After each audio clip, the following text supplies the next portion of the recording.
The Heavenly Life by James Allen. Chapter 7. Perfect Love.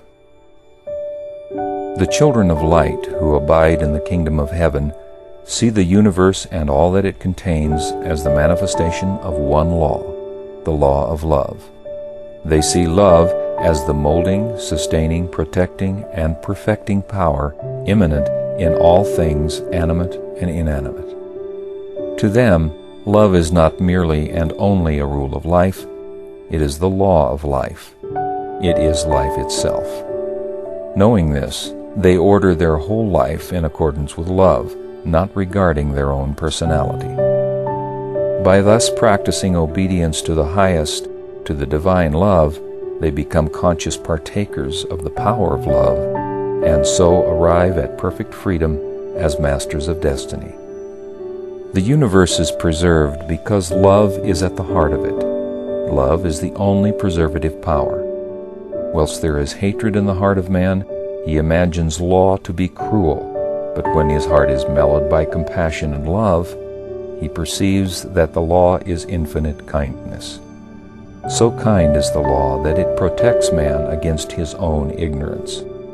Man, in his puny efforts to subvert the law by attaching undue importance to his own little personality, brings upon himself such trains of suffering that he is at last compelled, in the depths of his afflictions, to seek for wisdom. And finding wisdom, he finds love, and knows it as the law of his being, the law of the universe.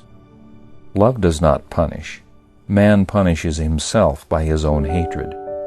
By striving to preserve evil which has no life by which to preserve itself, and by trying to subvert love which can neither be overcome nor destroyed, being of the substance of life. When a man burns himself, does he accuse the fire? Therefore, when a man suffers, let him look for some ignorance or disobedience within himself.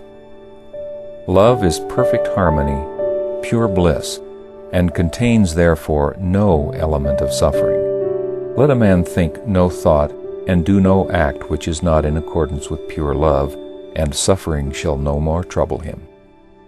If a man would know love and partake of its undying bliss, he must practice it in his heart.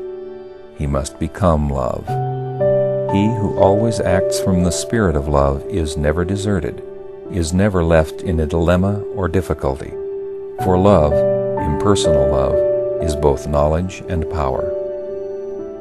He who has learned how to love has learned how to master every difficulty, how to transmute every failure into success, how to clothe every event and condition in garments of blessedness and beauty. The way to love is by self-mastery, and, traveling that way, a man builds himself up in knowledge as he proceeds.